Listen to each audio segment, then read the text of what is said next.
Merasa bangga dan bergembira ketika saya menyapa Anda. Selamat mendengarkan pesan rohani dari YouTube Serambi Religius. Ibu bapak, saudara-saudara umat beriman yang terkasih, mari kita melanjutkan peziarahan permenungan kita dengan merenungkan bacaan dari Injil Lukas bab 17 ayat 8 sampai dengan ayat 10. Bukankah sebaliknya ia akan berkata kepada hamba itu, "Sediakanlah makananku, ikatlah pinggangmu dan layanilah aku sampai selesai aku makan dan minum. Dan sesudah itu engkau boleh makan dan minum."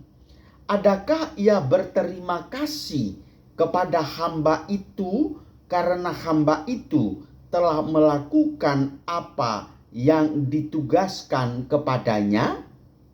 Demikianlah juga kamu, apabila kamu telah melakukan segala sesuatu yang ditugaskan kepadamu, hendaklah kamu berkata, "Kami adalah hamba-hamba yang tidak berguna. Kami hanya melakukan apa yang kami harus lakukan." Ibu bapak, saudari-saudara umat beriman yang terkasih, syukur dan terima kasih merupakan suatu ungkapan dan menjadikan cerminan jati diri yang sungguh berkualitas. Dan sebagai orang beriman, maka patut saya katakan layak orang tersebut harus diberi peringkat kualitas imannya luar biasa. Tutuplah hari dengan ucapan syukur. Saya tidak akan pernah menunda mengucap rasa syukur dan berterima kasih kepada Tuhan, kepada anggota tubuh kita, karena kita tidak akan pernah tahu berapa lama lagi kita hidup pada dunia. Maka sekarang saya ucapkan syukur atas segala nikmat yang saya rasakan. Luar biasa kutipan kata-kata bijak yang sudilah menginspirasi rohani dan semangat hidup kita. Oleh karena itu, saudara-saudari umat beriman, siapa yang mampu mengungkapkan syukur dan terima kasih, maka orang itu akan langsung menunjukkannya kepada sang pemberi, yaitu Allah sendiri. Syukur bagimu Allah, terima kasih untukmu Tuhan. Dan ini terwujud melalui sesamamu. Maka ungkapan syukur kepada sesama harus tembus sampai ke dunia transendental, yakni Allah sendiri. Ungkapan syukur bukan hanya di kalangan orang yang memperoleh keberhasilan. Harus dicatat dengan baik-baik. Mestinya dikala orang mengalami kegagalan juga harus mendatangkan ucapan syukur.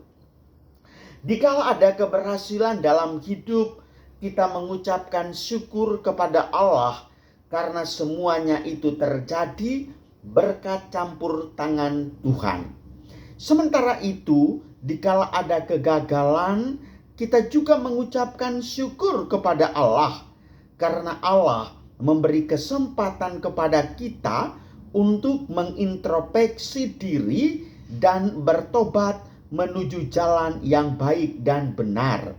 Saudara-saudara umat beriman, dalam konteks pilkada, sering sekali orang membandingkannya pilkada dengan pilkab.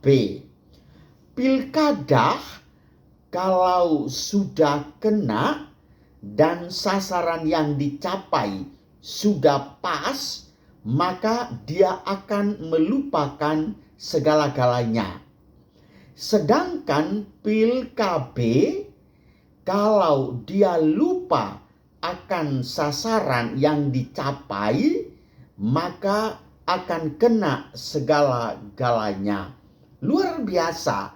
Persis dalam konteks masih dalam pilkada, pasti kita akan mendengar ungkapan kekecewaan, kecemasan, baik dari pihak paslon ataupun para pendukung, merasa sakit hati karena jagoannya gagal. Tetapi sebagai orang beriman, kita harus berani bangkit. Dan kita harus berani mengatakan bahwa sesungguhnya yang saya dambakan itu adalah tidak benar.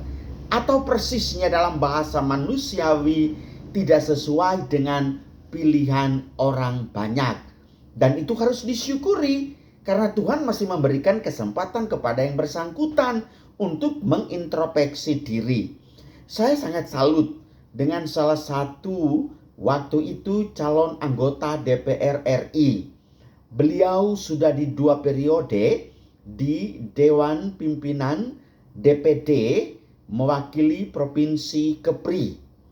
Namun setelah DPD 2 periode, beliau pindah ke partai dan masuk menjadi calon anggota DPR. Beliau begitu optimis karena 2 periode itu beliau di atas angin. Namun realitas berbicara lain.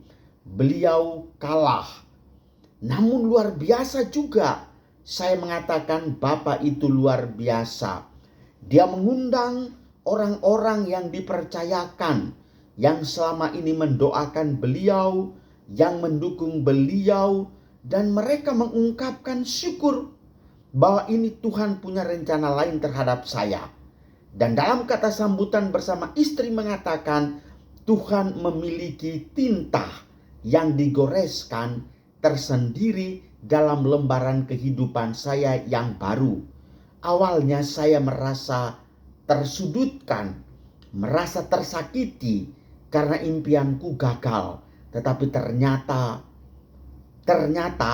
bahwa kegagalan ini harus saya terima dengan ungkapan syukur. Ibu bapak saudara-saudaraku yang terkasih, bacaan Injil memberikan kepada kita sudah menyediakan segala-galanya bagi yang bersangkutan. Tetapi ketika yang bersangkutan menikmatinya dan dia lupa untuk mengucapkan syukur atau terima kasih, maka orang bersangkutan harus ditegur.